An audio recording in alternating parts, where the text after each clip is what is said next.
Listen live everywhere you go on ESPN690.com. ESPN 690, a Cox Media Group station.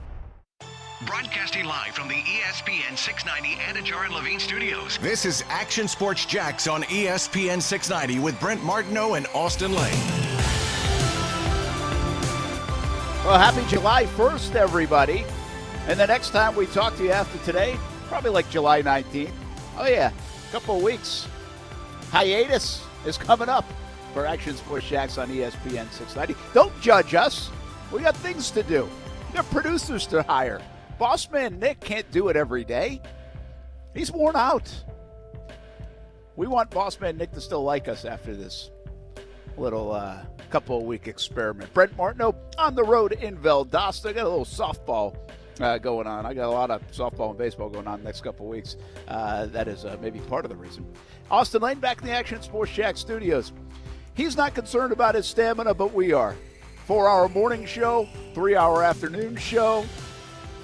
That's tougher than going into cage for a few rounds. It really is. What's up, Austin Lane? What's up, man? And no, it's not even close to being as tough because, I got to do a lot more homework for my fight than I do for the two shows. It's more of just, thinking on the fly and trying to be creative. So I specialize in those two things, so it's all good, man. So far, so good in terms of the whole new schedule. I've kind of got my routine down now, so we're all good. When you go, when you get like that week off from the 3 to 6 schedule, a couple weeks back we took one. We're going to take the next couple here, and it comes in bunches because of the way our schedules work, and also the football season and all that stuff. Aren't you like, my gosh, there's a lot of time in the day when you don't have that 3 to 6 in the afternoon, because even your morning stuff, you might sleep in a little bit longer if you didn't have the morning stuff. So you'll sleep some of that away, but you're probably not napping 3 to 6. No, I'm definitely not napping 3 to 6. I always try to wean myself on a 25-minute nap top. So, yeah, just from the 3 to 6 hour, I'm just going to watch a lot more cartoons, probably contributing nothing to society. So, it is what it is from that perspective. Hey, a big night last night for the Suns. The Lightning win as well. Patrick Beverley with a push. That won't go over well. What's the latest on Giannis? What's the latest on Trae Young? All that to get to. But the story of the day, July 1, like at midnight. You talk about midnight madness when college basketball season starts, or maybe when the recruiting world takes a different turn. It's the name, image, likeness, the NIL, and bam. I didn't expect it. Why didn't I expect this to happen so quickly? All of a sudden, people inking deals left and right. The Eric King for $20,000. New logos for players like Spencer Rattler. And the women in sports, in college, making some big deals, like people you never heard of, but because of their presence on Instagram, TikTok, and also their platform of playing a college sport. Hello, welcome to a new age. Name, image, likeness is here, and the kids are cashing in. Yeah, absolutely. And, I kind of told the NCAA you should probably make a couple protocols and put a cap on some stuff because it's going to be chaos, and lo and behold, now we're dealing with chaos. I think what people failed to realize is that, we thought that it would be college football athletes, Heisman hopefuls, signing all these endorsements. But what you fail to forget is that these companies that are giving up all this money to pay athletes, they don't necessarily care how much ratings you're bringing to your respective sport, how many tickets you're selling. What they care about is if you're an influencer or not. And when we deal with college athletics, whether you're a gymnast, whether you're a college basketball player, men or women, if you have a big enough following, they're going to find you. We see this all the time with young kids in YouTube. We see this all the time just in young kids on TikTok, Instagram in general. They're influencers. And if you have, let's say 20, 30,000 followers on Instagram, you're probably going to get some kind of endorsement just because you have the followers. I don't think companies necessarily care about what sport you play or how many eyes are watching that sport. What they care about is how many people follow you on social media. Yeah, that's it. I mean, that's a huge part of it. Now, there is the star potential, and I'm not sure Trevor Lawrence would have had to tweet too many times on social media. I think he would still be able to have his presence felt, or maybe do a commercial or whatever kind of endorsement it might have been. But then there are the influencers, like these two basketball players. I just sent them to my kids. I'm educating my kids about this because we're working on a logo for them right now as we speak. That's what I'm doing. How do we take advantage of this? Show me the money, which I do think you got to be very careful of, by the way. Oh, now I can't find it. But they're twin sisters from like a smaller basketball program, but they have 645,000 TikTok and Instagram followers. I've never heard of them. But twin sisters, and they signed 2 endorsement deals, one with Boost Mobile and another with like a nutrition place. Yeah, it's so there you go, right? Cavender's sisters from Fresno State. Yeah. There you go. Fresno State. Yeah. Okay, and let's be honest. Like, are they getting all these followers because of their basketball abilities? Well, let's be honest. We've never heard of them before, and I'm not sure how good Fresno State is at basketball. But if you go on their Instagram, if you go on their social media, they know what gets followers, let's just say. And they know how to get attention. And when you get the followers, when you get attention, once again, companies are going to come a-calling. So the NCAA has essentially opened itself up now to the Wild West. And once again, it doesn't matter what sport you play. If you have that vibrant YouTube channel, if you're creative on TikTok, if you take the best Instagram photos, you're going to get some kind of endorsement deal. Yeah, I think you're right. So we're going to talk more about this throughout the day and what it means, because it's hitting quick. And this isn't like a one-day thing, you know.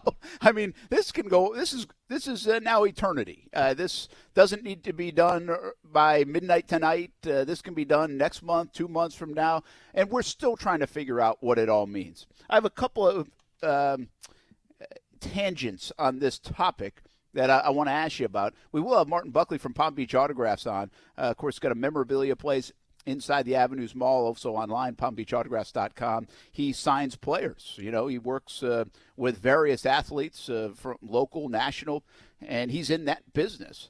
But once they're professionals, because we weren't able to do that in college. How does this impact his business? Of course, he has an expertise on it. He'll share some of the things probably that we didn't even know. So we'll get to that at 4 o'clock coming up tonight. But I have a couple other thoughts. Dabo Swinney said a couple years ago, listen, I'll quit if players are getting paid. And that's paraphrasing. It's be careful. We're running with it succinctly at that one. He said, I may quit, you know, if that happens. And if, like, the school is paying the players, that was under that kind of context, not all just name, image, likeness. So bigger picture, I don't think that was what he's quitting, by the way, but at least gives you one coach's thought on it. While we've seen other schools really embrace it. We talked about UNF, and Nick Morrow starts his job today as a director of athletics. We heard from him last week. They are embracing it at the University of North Florida, and in reality, they won't have to deal with it as much because we're not talking Power 5 football, basketball, but they will have some examples of it, I'm sure. I saw Florida State. They have created this whole, it's called Apex, where it's a program to, like, educate the student athlete about it.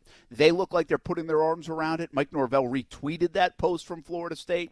I think this is going to be very interesting, Austin, how coaches react to it. They're almost forced to embrace it rather than badmouth it because it will hurt their recruiting even if they don't believe in everything they're saying. But this does muddy the picture for college coaches, especially Power 5 football and basketball. It's one more thing they are going to have to monitor. Yeah, I'm curious to see how coaches deal with this and also universities in general. The University of Illinois announced that any endorsement over $500 will have to be cleared by the university with their student athletes. Student athletes aren't allowed to endorse any kind of alcohol or anything like that as well. There's like a couple other stipulations. As far as the coaches are concerned, you know, I'm not sure how truthful Dabo Swinney was with that. You know, if players are getting paid, is he going to walk away? I mean, I guess we'll find out. We'll put it to the test. But at the end of the day, this is another example of the modern era college football athlete. And if you're a coach and you're not confident in your culture that you can wrangle in your players, that you can motivate your players and get the best out of them through the landscape now of them making money on the side, well, then I guess coaching really isn't for you anymore. right? There's plenty of other coaches out there that I'm sure would embrace the opportunity. So it's not like I feel bad for coaches now because they have to deal with another factor in terms of the NIL. It's just the way it is. This is the landscape now. You either learn to adapt or you get out of the way. And I think most coaches obviously can adapt. You have to wrangle in your players. You got to set up rules, all this stuff, just like any other year. This year, though, it's just a little different in terms of how the landscape looks. Oh, by the way, man, this is what I always say. What we forget about is the root of how we got to some places. You know, when people don't like things like the transfer portal and coaches don't like that, well, everybody wants to blame the student athlete for not liking competition or not living up to expectation or running away from a challenge. They're entitled because they don't want to sit on the bench. Well, do we forget the part that where coaches promise, overpromise,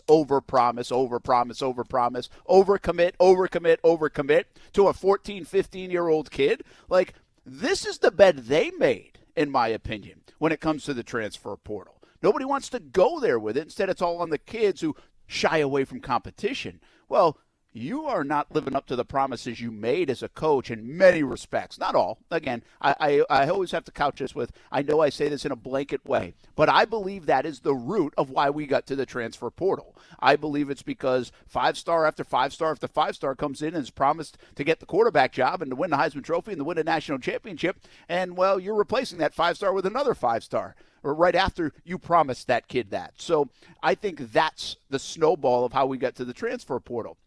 Well, how did we get to here? How did we get so out of control, or at least maybe we should have been here to begin with anyway when it comes to the student athlete? Well, we got out of control with money. Schools making a ton of money for college football and college basketball. Standalone facilities because it's an arms race in facilities to get the college athlete. And then if you want to talk about coaches and how they're going to handle this, well, how's that $7 to $10 million contract at the highest levels of football and basketball doing? If we didn't have $7 to $10 million of contracts for the biggest programs in college football, would we be asking the college football player to be compensated the way we're asking right now? I'm not sure we would. But that's not the coach's fault, though, in terms of how much money they make. I mean, if you're Nick Saban and you get paid $10 million a year, you're going to say, whoa, that's way too much money. I'll only take $2 million. Like, to me, the difference between the transfer protocol and now what's going on with the NIL is the fact that the coaches, they're not really to blame for this. I mean, they can take some part because, yeah, they accepted a huge contract. Who wouldn't? If anyone's going to pay you millions and millions of dollars to do your job, you'd be crazy to pass that up. This can maybe fall more on the universities and just the money that's being brought in. But at the same time, if we look at what's going on with the NIL right now, some of these athletes that are making the most money aren't even the football players, aren't even the men's players. We're talking, college women's basketball, and we're talking men's basketball and all this stuff. So I understand what you're trying to say, but I just think the coaches aren't wholeheartedly to blame. And am I going to hold a coach to the fire and blame him if he chooses to walk away now because he can't handle the NIL? No, I'm probably not going to do that. But at the same time, once again, it's just a reflection of the current times. And if you can't handle that, then get out of the way. But I don't think coaches are necessarily the reason why we got to this point now with the NIL. Well, I don't think that's a good depiction of that, by the way. I do believe in part they are the reason we got to the transfer portal. Yeah, I believe their salaries, though, are one of the reasons why we're here at this juncture in name, image, and likeness, because the dollars got out of control. But you bring up a good point. That's not their fault. I'm not saying, hey, I don't want to make $7 million. Just give me $5 million or give me $600,000. We got out of control doing that. But what I'm saying, Austin, on top of that is, how can you be overly critical? How can you be hypocritical of a player trying to make as much as they can make off their brand, who's also allowing the school to make money, who's also allowing you to make that kind of salary? So I think coaches are going to be very quiet on this front, because even if they don't believe in it, they're going to sound very hypocritical, especially ones that are making gazillions of dollars to coach the game. Yeah, I hear you. I think the biggest problem, there's going to be a couple of problems that are going to come from this now because, like I said, it's going to be the Wild West.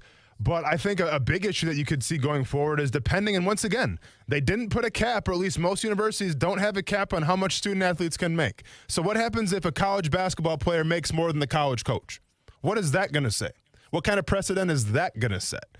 To me, once again, this is a result of things going way too fast and not having a game plan for it. and not having the proper protocols in place. Now, once again, I'm not going to complain about it because at the end of the day, student athletes are getting paid, and that should be the primary focus. Couldn't be more happy for them. Go out there, get your hustle on, get your money. You've earned it. You're an athlete. I've been there. I'm jealous. Congratulations.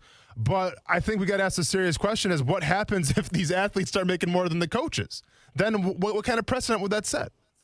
Yeah, you're in favor of a cap, right? We've talked about this a little bit. I'm just in favor of a fair playing field. I'm in favor of just rules being put out, protocols being put in place where it's like,